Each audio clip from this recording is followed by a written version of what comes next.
So when Stephanie said that she kind of wanted us to come up with some personal styles, most of us have known each other for maybe 15 or so years. So there's almost 100 years worth of storytelling here. Yeah. One of the things you learn as a storyteller is that sometimes to come up with a new story, you look for a prompt. And some of those prompts might be, what did you do at the state fair? Yeah. Or why is your mother so special? Yeah. Or how did you get that scar? Now the other thing that you kind of learn is there's all kinds of different tales. There's, fairy tales and haunted tales and folk tales and tall tales. And then there's the cautionary tale. So tonight I'm going to share you a cautionary tale. Now a cautionary tale is usually one of those stories that moms and dads tell their kids, the boogeyman. Yeah. The cautionary tale, when they don't want you to do something. They'll tell you all the horrible things that are going to happen to you if you do it. Sometimes cautionary tales are really important because they need to be told so that you don't do something, like if you're too vain, or maybe there's a little stupidity involved, or maybe you've looked at way too many airbrushed models. Yeah. It all kind of, for me, began in the December. Now, I'm a junior at college, it's December. I'm going to BYU. I live at the University Villa complex. Now, I loved living at the University Villa complex. Now, luckily for me, I lived in the quad. So that meant, now I had just graduated from Rick's. At Rick's, they were very, very good at making sure that the girls' complexes and the boys' complexes were well segregated. But at BYU, even way back then, there was a few co-ed complexes. Now, you wouldn't be in the same building, but, if it had many buildings, one building could be girls and the other building could be boys.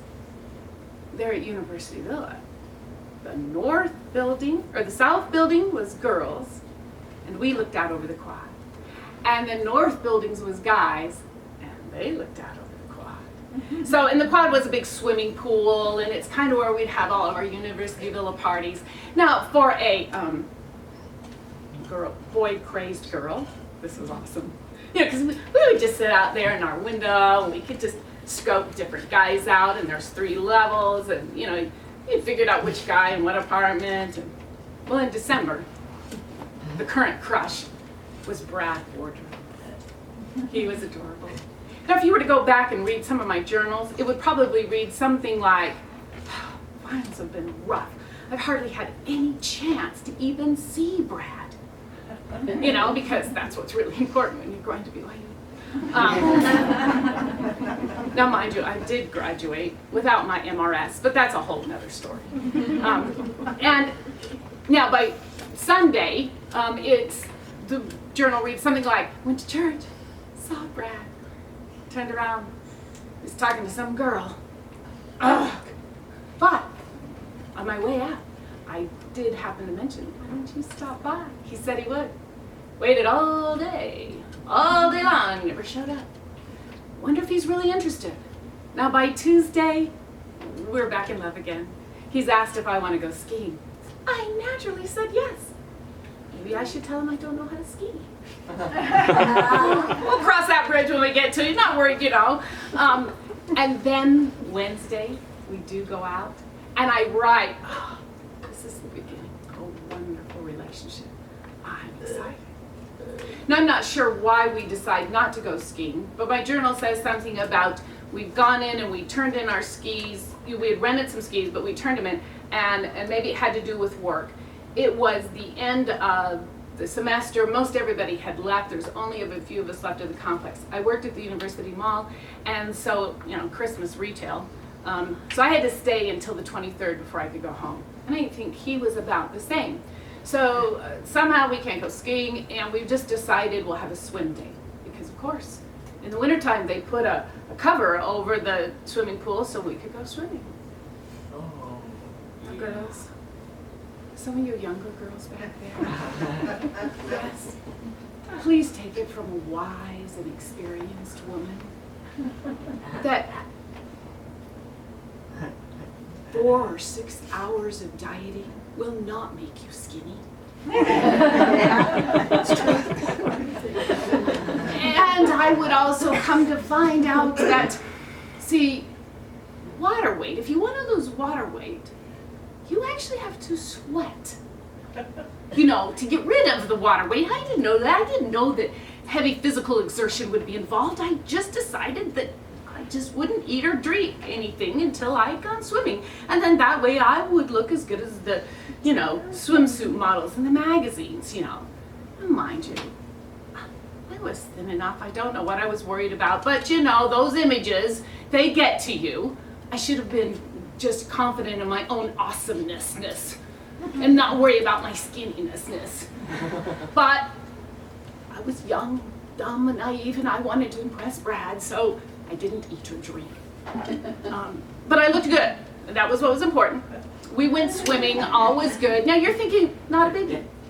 But of course, because it's a really cool complex, inside the laundry room, this really cool sauna, and everybody loves to go and sit in the sauna.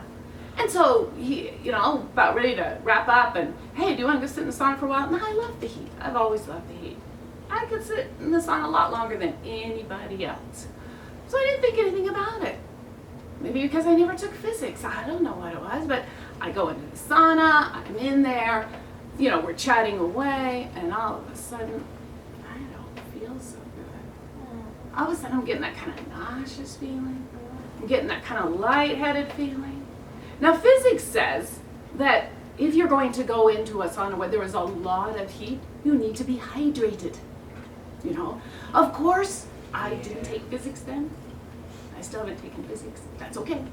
I don't know that. Now experience has taught me that I need to be hydrated, but I don't know that. I'm not feeling very well, and I'm thinking all I really want to do is just lay down and curl up, but I didn't think that would look too really awesome and sexy, so I thought, I need to just leave for a few minutes to cool off. So, you know, not wanting to appear the wimpy, weak-willed woman, I'm just like, I think I'm going to go get just some fresh air for a second. Are you okay? Yeah, I'm fine. You know, I stand up and must have at that point kind of wobbled a little bit, because later Brad says he's thinking, oh, what is it? She can't even handle a little bit of sauna, you know, but he was a gentleman. So I kind of went out and he followed me and quickly learned I wasn't faking it. Because as soon as I got out, kind of turned the corner, there's a little bench I was hoping to go sit on. Well, I didn't get that far. Boom! Down I went. Now sadly, when I went down, I went face first and right against, you know, it's a laundry room. There's a wonderful cement jagged utility sink right there, right against it. Well, as I go crashing, it didn't last long. Brad picked me up and took me over to that bench I had headed to. Of course, I kind of reached for my lip, and he goes, oh, no, don't touch that, don't touch it, no, and I'm like, I know, I'm fine. No, you're not completely fine. You know, and I'm kind of like, no, I'll be fine. Just get a washcloth or something. No, just stay here. Don't move. I hear him run to the door, screams at the top of his lungs for his brother-in-law. Ronnie, get the keys, get the car. Like, I'm gonna be fine. Well, we'll just humor me. I just want to just get you checked out for a second. So Lonnie comes down, Lonnie sits with me. Of course, we're in swimsuits. So he's not going to go to the ER in a swimsuit. He goes up and changes his clothes, is gracious enough to run over to my apartment and get me a robe so that, though I'm going in a swimsuit, he didn't trust me, you know, enough to be able to change clothes. And of course, it wouldn't be appropriate to help me. So in my swimsuit, on with my robe, into the emergency room. Now, I'll be honest with you, I don't remember a whole lot of the emergency room. Other than I can't even imagine, I wish sometimes I could ask him now, like, okay, what was that? Let me fill out the paperwork for this girl. I kind of only don't really know. She just lives across the quad, you know? But he filled it out. I just remember sitting there. They quickly, I didn't have to wait long, got me down on a gurney, got me in the back room. And I hear the doctor say, oh, she's a pretty little thing. Maybe we should call the plastic surgeon. Now, luckily, I didn't see any of it, you know, and so, but they stitched me up. He takes me home. He calls my sister, who lives in another complex, to come and kind of take care of me. Got to go home a day or two early. Now, of course, like my daughter's recently had stitches on her foot, and we have it in a boot to protect the stitches. You're not supposed to bump it. Of course, there's not a whole lot you can do for your face, you know, except for they just said, don't laugh. Right. I get home, and my brothers and sisters, especially my little brother, oh, you can't laugh? Spent the whole Christmas, I'm sitting here like this the whole Christmas time, trying not to laugh. Well, we were laughing, but trying not to get my stitches to come out from laughing. So it was quite hilarious. Survived that. Of course, when I made it home, I know you're all wondering, what happened to Brad? Well, my stitches didn't impress him enough to stick around. He did go on and marry a beautiful young girl named Celeste, and they've lived happily ever after. I, on the other hand, learned a few lessons. First, you know what? If you're gonna fall, let someone catch you. Second, hydrate. It's important to hydrate. And third, I've decided I don't diet anymore. Because you see, dieting, I've learned, is that sometimes in your whole thing of getting thinner, your brain might get thinner. And I don't want my brain to get thinner because I need physics still.